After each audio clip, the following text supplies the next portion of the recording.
This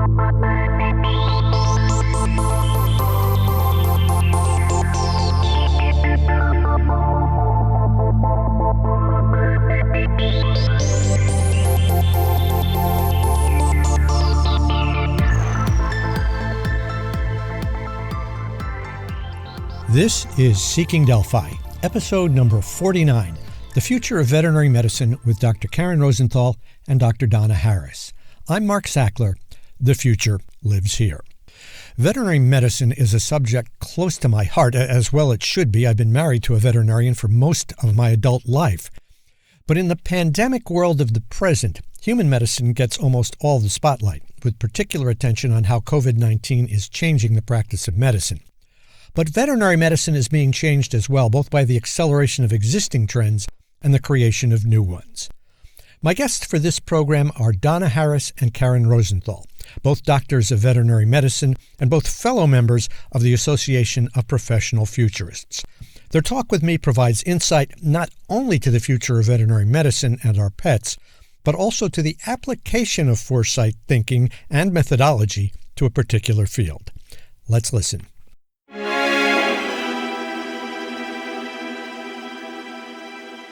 My guests today are both doctors of veterinary medicine, Dr. Donna Harris and Dr. Karen Rosenthal. Ladies, thank you for joining me today. Well, thanks for inviting us. Thank you for having us.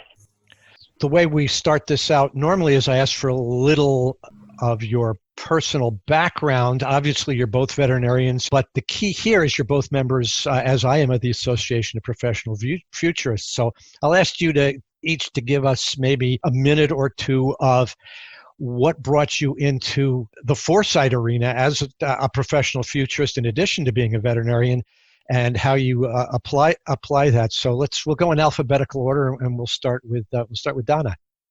Well, thank you again for having us. So I was in general day practice as a small animal veterinarian, did a little bit of exotics, but nothing as much as Dr. Rosenthal does. Worked on an MBA and started getting more into the business side. Got kind of pulled into Michigan State, where I'm at now, teaching some practice management and business skills to the students. And the more I got into academia and the more I got into doing some academic research on the business side, I just started seeing things from kind of a wider view and was looking for something more strategy oriented, and stumbled upon the University of Houston program in foresight studies, and started out in their certificate program and ended up finishing the master's. And it's been a really good ride, and really enjoy the thinking process through everything. Yes, the University of Houston. I know it well, as I also took the graduate certificate program there, and it was part of my certification for Association of Professional Futurists. Karen, what about you? Well, thanks again, Mark, for having us. So I've been a veterinarian for almost 30 years, and my career has I've done many different things in my career: internship, residency, practice, large lab, universities for the last 20 years, and during that time, all I've done is exotic animal medicine, and in exotics, you learn to be very humble because there's a lot you don't know. And in the last, I would say, 10 years or so, veterinary medicine, there's been some major changes that are apparent to anyone who's following the profession. And I wanted to understand that a little bit better. At the same time, I got really intrigued by a website called Revive and Restore. And one of their projects, actually a number of their projects, but one of them was to bring back the passenger pigeon. And I thought, well, this would be very cool. I would love to be the veterinarian who worked on a passenger pigeon, since I'm an avian vet. And that just brought me to what do we know about the future? And from looking, sort of like Donna, stumbling around, I found this website about foresight out of the University of Houston. And it's like, well, that's really interesting. And I sent an email to the guy who runs it, Andy Hines, and I was shocked. He answered me right back and talked to me. And I said, well, this sounds great. And like Donna, started with a certificate and then finished my master's last year. And along the way, as Donna said, it's been a great ride. But along the way, you find more and more about the future of veterinary medicine, and that it's not really the future of veterinary medicine, it's the future of society and the part that veterinary medicine plays in it. And the mistake, I think, the biggest mistake I've made in veterinary medicine until this was thinking that we were just a profession on the side and what society did had nothing to do with what we were doing. It's the other way around. We're totally ruled by what happens in society. And so my better understanding of veterinary medicine from going into this profession is a better understanding of what's happening in society. So it's been an eye-opening experience, way more than I thought it would be. And I hope going forward that, along with Donna, that we keep exploring what happens in the future of veterinary medicine, knowing that what's happening in the future of society is going to dictate what happens in our profession. Some very good points there. And just a couple of comments before we go on to the next question. And I should probably have added the disclaimer in this that I have a skin in the game in veterinary medicine because I've been married to a veterinarian for 42 years. So my wife, Cheryl, and on my other non-futurist blog, I write some tales of a veterinary spouse that are good for quite a few laughs. And of course, the other issue is, of course, you both mentioned the Houston program, and of course, Andy Hines, who is the coordinator of the program. And about a year ago, my wife, Cheryl, pointed out to me an article in the Journal of Veterinary Medicine about applying foresight to veterinary medicine, which was written by the two of you along with Andy Hines. But today, that was sort of just about the need for foresight, which you just spoke about, Karen. But let's now move on to using foresight to talk about how veterinary medicine is going to change. And in that regard, I recently completed a series of podcasts on the post-COVID-19 future, and really just about the future of anything now. You're looking at post-COVID, unless there isn't an end to COVID, then there may be no future. I don't know, but veterinary medicine has been changed in some ways because of it. Obviously, you're having to do some things now to practice differently with the social distancing and the like at my wife's practice. And it's probably most private practices, they're not letting the clients bring the animals in. They bring the animals in from the car by one of the techs, one of the front desk people, and they have to talk on the phone. But that's right now. But long term, there's fallout, and I think the first one that's interested, and I'll start with Donna on this and how it might play out long term, is the fact that we're hearing the story that all the shelters have been emptied out by people adopting pets, wanting the companionship when they're sheltering at home. And I'm curious, you, the one who looks at practice management, how you see that falling out long term once we get past COVID. Yeah, the shelters definitely have opened up, and in many of the states during their shelter-in-place, lockdown, however you want to characterize it, veterinarians were not able to offer anything but emergency services, which means that there was no spaying and neutering going on. And if you talk to the spay-neuter clinics and general practitioners now, they are saying they're seeing a lot more puppies and kittens coming in for spaying and neutering now, which means there's a lot more puppies and kittens on the ground. So we have to assume that even though there's more coming in to be spayed and neutered, that there's probably even more not being spayed and neutered. So we're going to have to watch those numbers and make sure we don't go backwards in our unwanted animals that end up in shelters being euthanized. Hopefully we won't go backward too far on that. But we definitely are seeing more people that were at home adopting puppies and kittens, raising them with them being home all the time, which leads us to wonder about how many owners will be able to keep these pets if they go back into an office building or a factory working. And also, if they do leave those pets, are we going to have an uptick in behavior problems from separation anxiety because the pets have been with their owners 24/7 and they're not crate trained, they're not used to being at home? Are we going to see some behavior problems from that?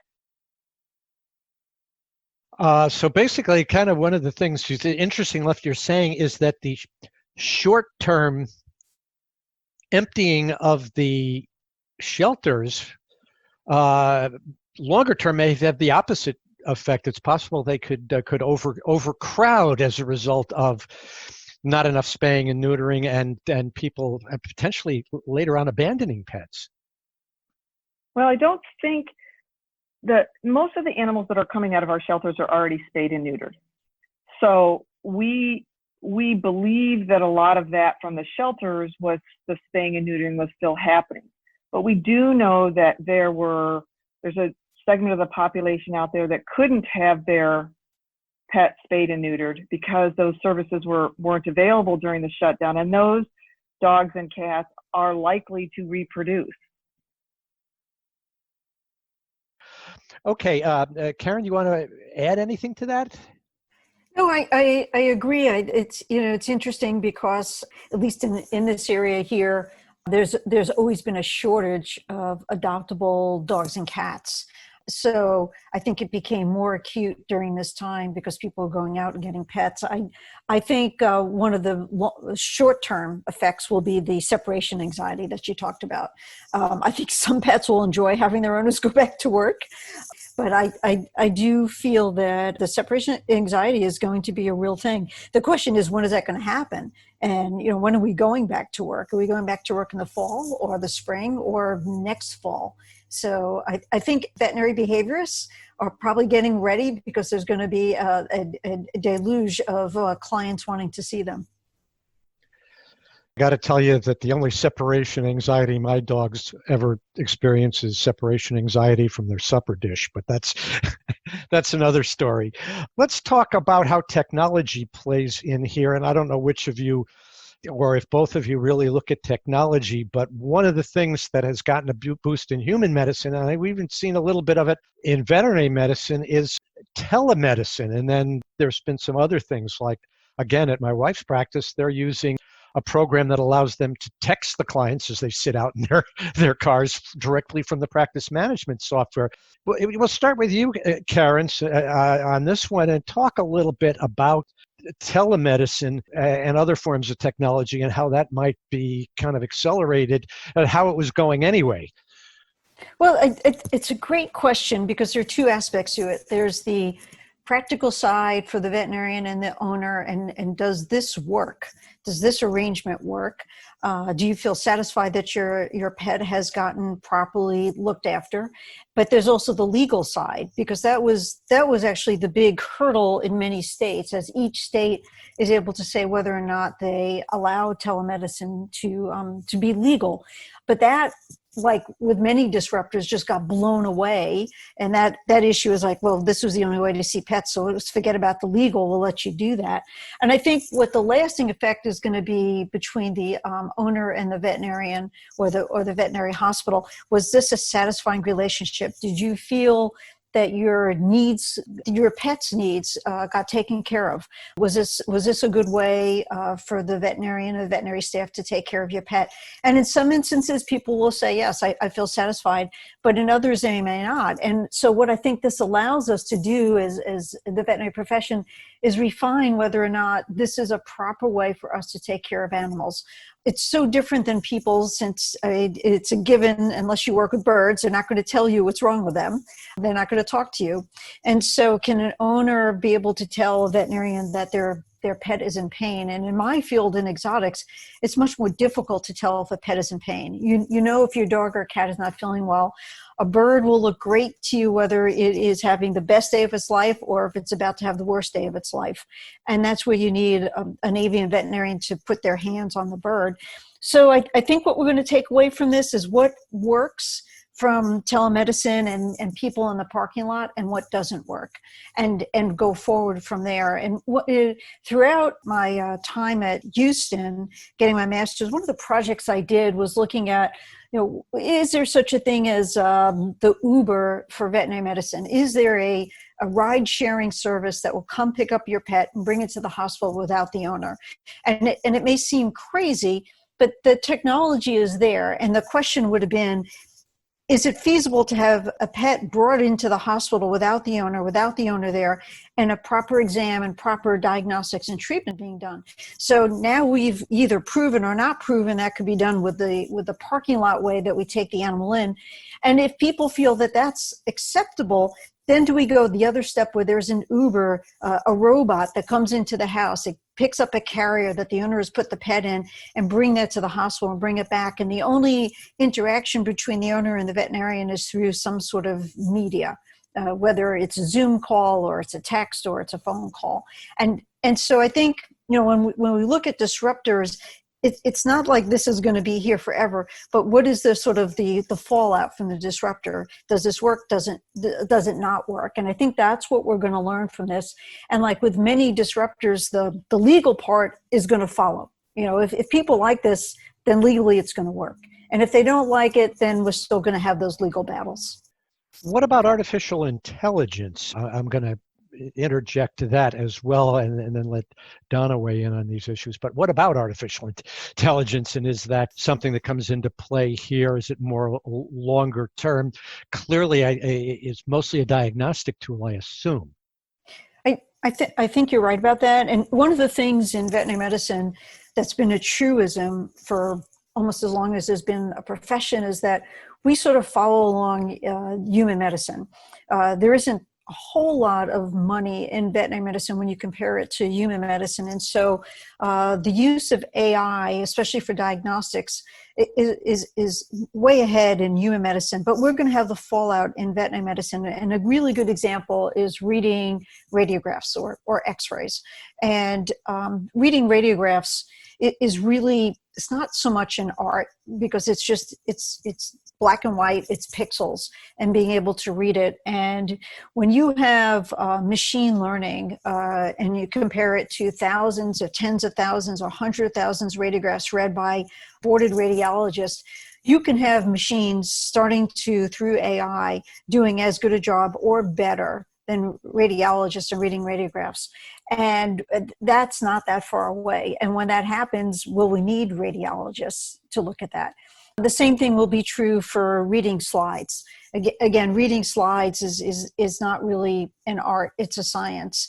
And machines can do it better because when humans look at slides or radiographs, we tend to focus on areas that catch our eye. We don't tend to read the entire radiograph, but machines don't have something to catch their eye. They're programmed to read the entire radiograph and will pick up things that people will miss. I see AI coming into veterinary medicine, and that would be the two places where I think the foray, where it's going to make its first foray, again, secondary to what's happening in human medicine. Donna, do you have anything to weigh in on these technology issues, whether they're driven by COVID or post-COVID or not, the telemedicine, the artificial intelligence? Well, one of the things with COVID that I'm trying to watch a little bit is that the advantage that veterinarians had over Dr. Google, as our clients will check on Google like everyone does when their animal's doing something unusual, is that they brought the animal in and had a discussion, and the veterinarian had the advantage of putting their hands on the animal and communicating with the client. So during COVID, when the animals are coming in without the client, that advantage isn't there. It's still through another medium. So will that value of actually bringing the animal in return, or will it raise the prominence of using Dr. Google and things that we can find on the internet?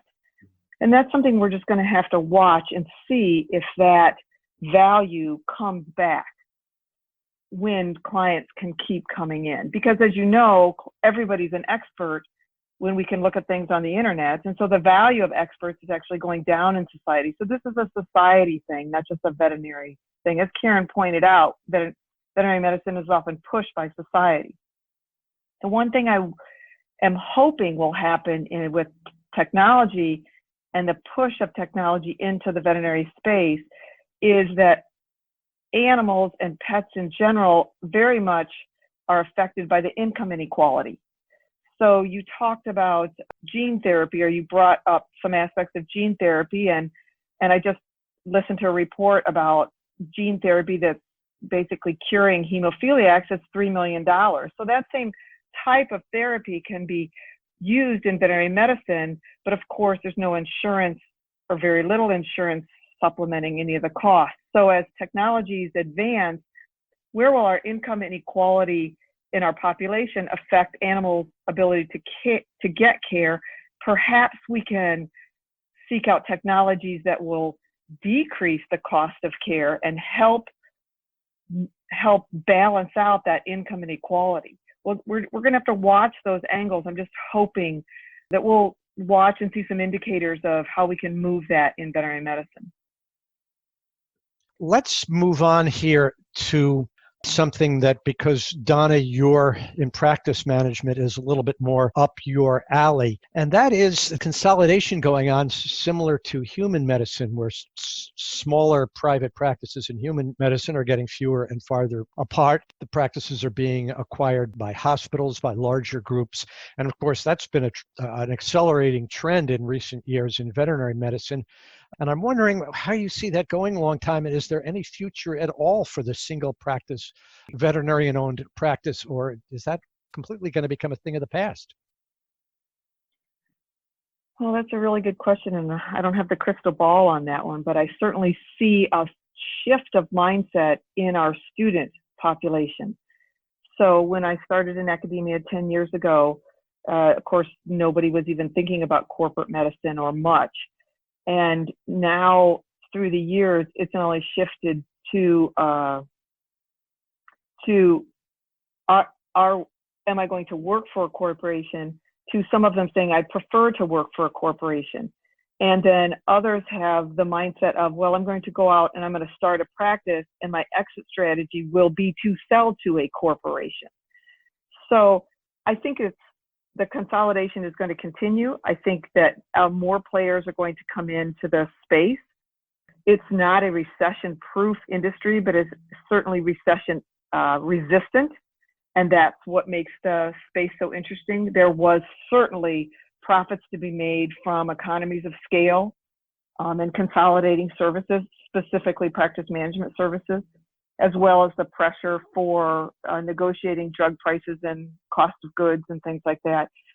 But I think that the individual practitioner is becoming wiser and forming groups that are combating a little bit of that. I do think that we'll still have some individual practices, but the mindset of our students is that the corporate medicine is a positive thing. And that's a big change in 10 years. Okay, Karen, not exactly your area, but do you have anything to add on that? Yeah, I did a project on this topic during my time at Houston. And you start looking at it as just another, as you might do a foresight project. And right now, as Donna said, the trend is that corporations are buying up practices. There may be a limit to that. It may not make sense for corporations to buy the smaller practices, and maybe they've gobbled up all the practices that are $1 million and over. But what it really is the baseline. And what the baseline is telling us is that there's more and more consolidation. But as we learn in foresight, is the baseline doesn't continue forever. And that's the mistake many people make when they're trying to think about the future. They just take what's happening today and think they're being a futurist by saying, well, in 10 years, we're going to have this, just thinking the baseline continues. And the question is, what would stop this baseline from continuing? And there are actually quite a few things. And just, thinking off the top of my head, and this was part of my project, but we've been lucky or unlucky, depending on your point of view, in veterinary medicine, that the FTC hasn't really come down on consolidation, both in practices and in veterinary labs. They did a little bit when Mars took over the large corporations of VCA, Blue Pearl, Banfield, in the sense, and said that they had to remove a few practices from their stable of practices, but they didn't really change things. But given this scenario, and I could see this happening, I was listening to an epidemiologist just yesterday talking about what's happening with COVID, and going forward, one of the things that they foresee happening in the fall, if there's a resurgence, is the incredible lack of testing that we're going to have. And of course, if we're going to keep our schools and our universities open, we need testing. And so this person was saying there's an incredible unused capacity in this country, including veterinary labs, which in a sense is true. And so you could make a case, let's say the CDC or Health and Human Services decides to say to veterinary labs, you need to start doing COVID testing. And all of a sudden the government realizes, why, there are two companies that control 90% of the veterinary lab testing in the country. That can't be right.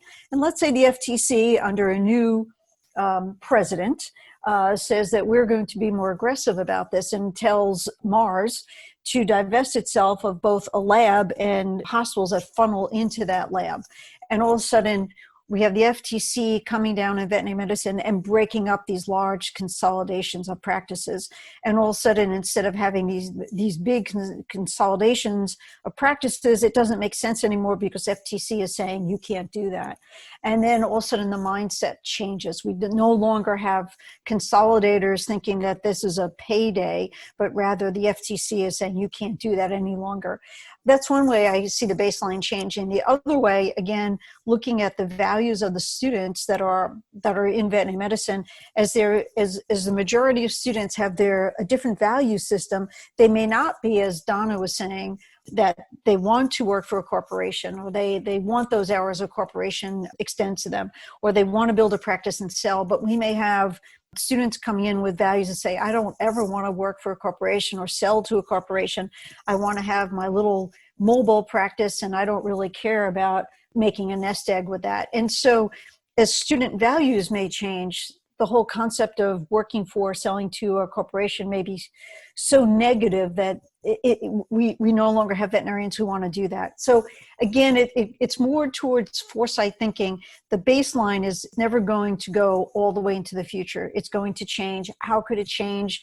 Those two examples. So I don't see that lasting forever. Are those things going to happen? We don't know. But again, as futurists, that's what we do. We throw those things out there and say, maybe this could happen. I want to go into something that's in part a little bit more up my alley in terms of stuff that I have covered on this podcast. And for those who follow this podcast on a regular basis, you will know that I am very interested in the whole human rejuvenation movement, ending aging. I've had Aubrey de Grey on several times, had David Wood, author of The Abolition of Aging. I've had some other prominent people in that area. Sergey Young, who's a big investor in that area, has been on the podcast. But in fact, how does that link to veterinary medicine? Well, of course, it starts the early work in animal models. And up to now, very dramatic results have been made, but in things like fruit flies, nematode worms, mice. And now one George Church, one of the most prominent geneticists on the planet, recently featured on 60 Minutes, has got an initiative with Rejuvenate Bio to take some of these genetic technologies and extend them to dogs. And he's got an interesting model for doing this. I don't know, and maybe I'll let you talk about it, Karen, but as I understand it, he wants to use dogs as the conduit to eventually bringing this to the human market, feeling that if it's successful in dogs, the potential dollar market would actually fund human trials. But I know you said you've looked at this, so what are some of your opinions about it? It's interesting model. They found 3 different genes that they were looking at based on their work in mice, and one of them in particular may be helpful in the model that they're looking at. And I would say model, it's not really a model as much as it is a real life problem for veterinarians who work with dogs. King Charles Cavalier, and in those dogs they get it's prevalent in most dogs in the breed, where they get a dysfunction, degeneration of a valve in the heart. And basically as that valve starts to degenerate and turn more into scar tissue than functional tissue, it allows blood in the heart to go in the wrong direction. And over time, that puts such pressure on the larger heart muscles that the heart starts to fail. And as the heart starts to fail, the dog does poorly and eventually could die from this. And it's a process that you can see happening. It's like watching a car crash in slow motion. You know it's going to happen. You see it happening, but there's nothing you can do to stop it. And so the project that they've come up with, and the study, and then the therapeutic, is taking a gene to produce a certain protein that prevents the degeneration process from happening. And the use of gene therapy in animals, include people, has been limited because there are 2 types of cells that you can splice a gene into. There are stem cells and somatic cells. And the stem cells would mean having to, because when you splice a gene, it needs to go into every cell in the body. If you do it in stem cells, which are the beginning cells of all the cells in the body, you can then get a copy of that new gene into every cell. But that means putting it into basically an embryo or a fetus, which we're not there yet. Once an organism is hatched or born, then you only have somatic cells. And putting a copy of every gene that you want to put into every somatic cell is just not possible. And that's been the roadblock for gene therapy. Well, they found a new way of doing this by actually not having to put a new gene into every body cell, but to put a copy of this gene into some cells such that those cells produce this new protein, or a protein in high enough levels that will prevent the degeneration of this part of the valve in the heart. And if that works, that is a potential way of preventing this disease, so that cascade that leads to fatal heart failure doesn't happen.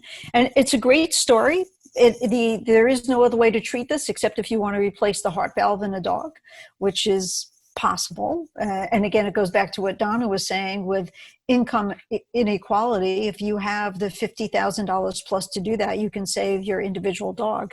But the question you have with things like this is the unknown. What don't we know about it? What other things does this gene code for? Do we know? What other proteins does it produce? What else does this protein do in the body? It's a scary thing. One of the things, though, that people don't talk about, because it sounds great to animal owners, is that the reason companies will go after animals before they go after people is that mostly on the animal side, there are very few regulatory hurdles that you have to overcome. So on the human side, maybe it will take you $20 to $30 million or more and years to get to market. On the veterinary side, the hurdles are much lower, and the outlay of money is much less. So, if you use this therapy in a bunch of spaniels and it works, but then there's some that have horrible side effects, it's not like a horrible side effect is happening to your child. Although some people do think of their dogs as their child, but legally it's different, and for many people morally it's different. So if I had a dog that had this, would I use it? I don't know, because we don't know what we don't know is the way to put it. So it holds a lot of promise. If the only thing it targets is the mitral valve myxomatosis degeneration, it's an awesome discovery. If the other models that they have in mice with obesity and diabetes type 2 work in people, again, awesome discoveries. It's just, it's what we don't know that can harm us with this. And so it's like putting another drug in that you haven't fully tested, and so we don't know the long-term effects of it. It's another way to stop the aging process. And using dogs and other animals for that model, we're taking a risk. For animal owners, it may be worth the risk to them. Just to finish here, I wonder if either of you might have some closing remarks in terms of any recommendations for the pet owners out there to deal with both the current climate and how it might transpire, what it might fall out in the post-COVID world. Let's start with Donna, since she's the practice management person. Well, I think the technology is a big part. I wonder, when I think about where technology is going to come and where it's going to crash into veterinary medicine, are we going to get to a point with our technology and our pet owners that the pet will have some sort of device either in it or on it that allows the client to upload it into a computer or some sort of device that will be able to diagnose its issue, and then the device, or maybe it's a person, is able to then send the treatment materials directly to the client. And so when we talk about post-COVID, there's no interaction at all with humans on something like that. So can we do something like that with pets? There's no human interaction with it, so we don't have to worry about anything like COVID or the next COVID that comes out. And can it be so inexpensive that we don't have to worry about the cost and whether or not a client can afford it on their pet? So these are some of the drivers I think about when I think about technology crashing into veterinary medicine. That's fascinating. And this is something I hadn't considered in talking about technology. We hear about all the wearables for people to measure the heart rate and the exercising and the echocardiogram even on the Apple Watch. But it's interesting to do that. Try and get our dogs to wear anything without tearing it off. I don't know. But at any rate, Karen, do you have any closing words for our pet owners out there along any of these lines? Oh, yeah. I yet to believe this, but I've seen reports of people saying by 2023, 2024, the pet wearable market will be $3 billion. I have a hard time believing that based on what's happening today. But taking up what Donna said, what I see potentially happening in this post-COVID world is that people decide they like the convenience of the pet going to the veterinarian's office. They don't need to go in. But of course, the thing that we can't overcome or the telehealth is that pet still needs, as Donna was saying, it needs diagnostics. It may need blood work done. And I could see a future again where maybe we're taking this technology from people, is that you put in a device, a little micro device that's in the bloodstream that is actually sampling the exosomes, which is I think the next big breakthrough in diagnostics, exosomes, and it's measuring messenger RNA that's coming from around the body, and it will that device will communicate with your vet. Your vet will know what's wrong with the dog or if it's healthy based on that. They don't have to take blood from your dog anymore, so you don't have to leave your home. And the veterinary says, oh, it looks like your dog has a kidney infection. Let me get you some antibiotics. And the owner will then go to their 3D printer and put in their cartridge and make their own pills at home based on that. And you never have to go anywhere or order anything because you've made the own pills at home because you bought your little cartridge for amoxicillin to make your own pills in a formulation that your dog loves to eat. So it tastes like beef. And that could be our future based on what's happening in this world, that we've realized we don't need to go to the veterinarian. I feel very comfortable at home doing telehealth, and that one barrier that we don't have, or that we do have with telehealth, is I can't put my hands on your animal. I can't take blood.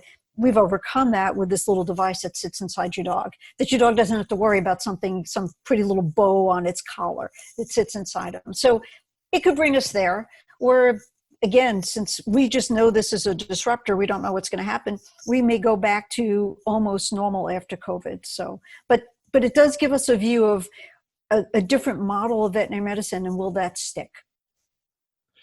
All I can say is that if the pills taste like beef, my dogs are going to become hypochondriacs. Donna, Karen, I thank both of you so much. This has been quite enlightening, and I'm glad to see the serious practice of foresight in veterinary medicine. We need it in every field, obviously, but particularly here, and I look forward to whether it be in person or in the near future, more likely virtual, running into both of you at a foresight conference in the near future. Thanks for joining me. No, thank you so Mark. much. Yep. Hope to see you soon.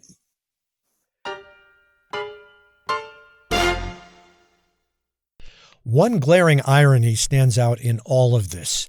Even while COVID-19 has heaped hardship, suffering, and death on humanity, it's had a somewhat opposite effect on the world of pets, as countless shelters, at least here in the U.S., have been emptied out by those adopting the animals for companionship during shelter at home.